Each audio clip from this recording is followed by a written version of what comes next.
Bismillahirrahmanirrahim. Assalamualaikum warahmatullahi wabarakatuh. Alhamdulillah, syukurillah, la haula wala quwata illa billah. Saya Dr. Catur Priyambodo MKes, Direktur Rumah Sakit Aisyah Siti Fatimah Tulangan, ingin menyampaikan beberapa hal terkait dengan COVID-19 ini.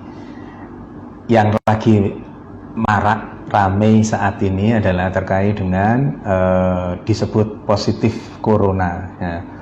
Padahal hanya berdasarkan pemeriksaan rapid saja, rapid test saja. Bapak Ibu yang dirahmati Allah, rapid test itu hasilnya bukan positif atau negatif. Hasilnya adalah reaktif atau non-reaktif. Apabila hasil dari rapid test itu reaktif, itu menunjukkan bahwa tubuhnya sudah punya antibodi. Dalam konteks kaitan dengan virus corona ini, tubuhnya sudah punya antibodi terhadap virus, bukan spesifik hanya virus corona. Maka yang disebut rapid test reaktif itu artinya tubuhnya sudah punya antibodi terhadap virus, semua virus, tidak selalu virus corona saja. Yang berikutnya, kalau non reaktif artinya tubuhnya tidak punya antibodi terhadap virus itu. Diasumsikan karena tidak punya virus, tidak punya antibodi, maka virus itu belum masuk ke dalam dirinya, atau sudah masuk tapi belum menunjukkan virulensi virus yang hebat sehingga membuat reaktif itu. Dalam konteks dalam konteks non reaktif, insya Allah itu tidak terlalu masalah. Tapi yang menjadi masalah adalah pada saat dikatakan reaktif, kemudian di luaran, begitu keluar reaktif, di luaran yang ada adalah bahwa yang bersangkutan positif corona. Nggak bisa. Positif tidaknya corona hanya bisa dilakukan pemeriksaan melalui pemeriksaan swab tenggorokan itu, atau PCR, polymerase chain reaction. PCR itu hanya pada saat ini hanya ada di pemerintahan, bisa di rumah sakit, bisa di Litbangkes dan seterusnya itu.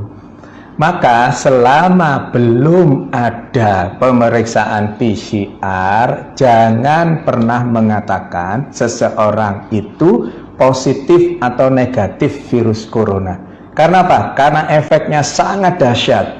Efeknya seseorang yang dikatakan positif padahal rapid testnya yang reaktif, yang belum tentu itu virus corona, maka terus kemudian dampaknya sangat hebat bagi yang bersangkutan. Bukan hanya yang bersangkutan, tetapi keluarganya, tetangganya, semuanya ikut terdampak. Belum lagi nanti ada yang mengucilkan, belum lagi nanti kalau Allah takdirkan meninggal, terus kemudian jenazahnya ditolak hanya gara-gara rapid test yang dikatakan reaktif, yang belum tentu itu virus coronanya positif. Karena positif tidaknya seseorang terkait dengan virus corona hanya bisa didapatkan melalui pemeriksaan swab tenggorokan atau PCR itu. Maka Bapak Ibu yang dirahmati Allah, jangan mudah-mudah mengatakan bahwa seseorang positif corona, karena pada kondisi pandemi COVID-19 ini hal itu sangat sensitif. Jaga diri kita untuk berkomentar berlebihan terkait dengan itu. Pengetahuannya, ilmunya adalah PCR adalah swab tenggorokan, adalah satu-satunya untuk saat ini, adalah satu-satunya yang bisa dijadikan pegangan untuk mengatakan seseorang itu positif atau negatif virus corona, bukan dengan rapid test. Saya kira itu, mohon kita berbesar hati untuk tidak terlalu berlebihan terkait dengan rapid test ini sehingga salah, dan yang menjadi korban adalah yang dikatakan rapid testnya sebenarnya reaktif tapi di luaran sana dikatakan positif virus corona. Semoga ada manfaatnya. Mohon maaf kalau ada sesuatu yang kurang berkenan. Nasrun minallah wa fatun qarib wa basirul mu'minin. Billahi taufiq wal hidayah. Wassalamualaikum warahmatullahi wabarakatuh.